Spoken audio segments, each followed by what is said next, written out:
আকাশবাণী কলকাতা। স্থানীয় সংবাদ পড়ছি সুদীপ বসু। আরজি করে তরুণী চিকিৎসক ধর্ষণ ও খুনের তদন্তে সিবিআই আজ পানিহাটি তৃণমূল কংগ্রেস বিধায়ক নির্মল ঘোষকে সিজিও কমপ্লেক্সে জিজ্ঞাসাবাদ করছে। আজ সকাল 10:30 নাগাদ সিবিআই দপ্তরে ঢোকেন তিনি।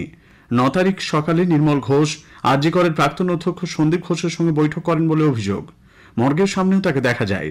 এমনকি তরুণী চিকিৎসকের তড়িঘড়ি শেষকৃত্যেও ওই বিধায়কের বড় ভূমিকা ছিল বলে অভিযোগ ওঠে। এদিকে পানিহাটি পুরসভার 18 নম্বর ওয়ার্ডের কাউন্সিলর সোমনাথ দেখেও আজ তলব করেছে সিবিআই। আরজি কর মেডিকেল কলেজ হাসপাতালের ফরেন্সিক মেডিসিন বিভাগের অধ্যাপক অপূর্ব বিশ্বাসের বক্তব্যে চিকিৎসক পড়ুয়া তরুণী ধর্ষণ ও খুনের ভয়ঙ্কর ঘটনা ধামাচাপা দেবার চেষ্টা নিয়ে সন্দেহ আরও জোরালো হয়েছে। দেহের ময়নাতদন্তকারী দলের নেতৃত্বে ছিলেন তিনি। সিজিও কমপ্লেক্সে সিবিআই এর দ্বিতীয় দিনের জিজ্ঞাসাবাদ শেষে গতরাতে বেরিয়ে যাওয়ার সময় সাংবাদিকদের ডাক্তার বিশ্বাস জানান, দ্রুত ময়নাতদন্ত শেষ করার জন্য চাপ দেওয়া হয়েছিল তাকে। বলা হয়েছিল সেদিনই পোস্টমর্টেম না হলে রক্তগঙ্গা বইবে। সুপ্রিম কোর্টে আরজি কর মামলার শুনানি আবার পিছিয়ে গেছে। 27শে সেপ্টেম্বর এই মামলার শুনানি থাকলেও সেই তারিখ পিছোচ্ছে। সংবাদ সংস্থা হিন্দুস্তান সমাচারের তথ্য অনুযায়ী আগামী সোমবার 30শে সেপ্টেম্বর আরজি কর মামলার পরবর্তী শুনানি বলে জানিয়েছে সুপ্রিম কোর্ট।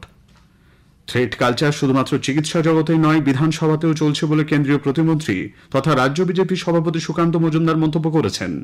আজ বাগডোগরা বিমানবন্দরে সাংবাদিকদের তিনি বলেন, রাজ্য সরকারের মদতেই এই থ্রেট কালচার চলছে। হলদিবাড়িতে আরজি কর কাণ্ডের প্রতিবাদে আয়োজিত একটি মিছিলেও তার যোগ দেবার কথা। এদিকে পুলিশ শাসক দলকে তোষণ করছে অভিযোগ তুলে বিজেপি আজ পুরুলিয়া জেলার বিভিন্ন থানা ও পুলিশের কার্যালয়ে শুদ্ধিকরণ কর্মসূচি ডাক দিয়েছে। জেলা পুলিশের তরফে ব্যাপক নিরাপত্তার বন্দোবস্ত করা হয়েছে। কলকাতাতেও বিভিন্ন থানার সামনে ঝাঁটা হাতে বিক্ষোভ দেখাচ্ছেন বিজেপি নেতা কর্মীরা।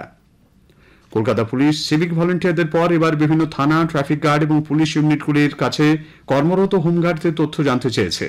তাদের বিরুদ্ধে অপরাধের কোনো অভিযোগ রয়েছে কিনা তাও বিস্তারিত জানাতে হবে। সিভিক ভলেন্টিয়ারদের সম্বন্ধে পাওয়া তথ্যের ভিত্তিতে সম্প্রতি 21 জনকে বরখাস্ত করার সিদ্ধান্ত নিয়েছিল কলকাতা পুলিশ। বন্যা পরিস্থিতি খতিয়ে দেখতে মুখ্যমন্ত্রী মমতা ব্যানার্জি আজ পূর্ব বর্ধমান যাচ্ছেন। জেলা শাসকের কার্যালয়ে বন্যায় ক্ষয়ক্ষতি নিয়ে আলোচনা করবেন তিনি। নবান্ন সূত্রে খবর, দুর্গাপুর সার্কিট হাউসে মুখ্যমন্ত্রী রাত্রিবাস করবেন। আগামীকাল বীরভূমের বোলপুরে তাঁর প্রশাসনিক সভা করার কথা। এদিকে গরু পাচার মামলায় প্রায় 2 বছর দিল্লির তিহার জেলে বন্দী তৃণমূল কংগ্রেস নেতা অনুব্রত মণ্ডল জামিন পাওয়ার পর আজ বীরভূমে ফিরতে পারেন। জামিনে মুক্ত মেয়ে সুকন্যাও ফিরতে পারেন বাবার সঙ্গে। এই সময় মুখ্যমন্ত্রীর বীরভূম সফর তাৎপর্যপূর্ণ বলে মনে করা হচ্ছে।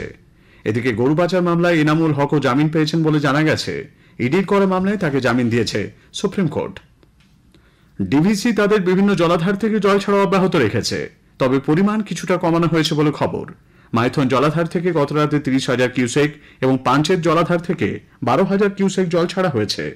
এর জেরে পূর্ব বর্ধমান, হাওড়া, হুগলিতে বন্যা পরিস্থিতির আরও অবনতি হওয়ার আশঙ্কা।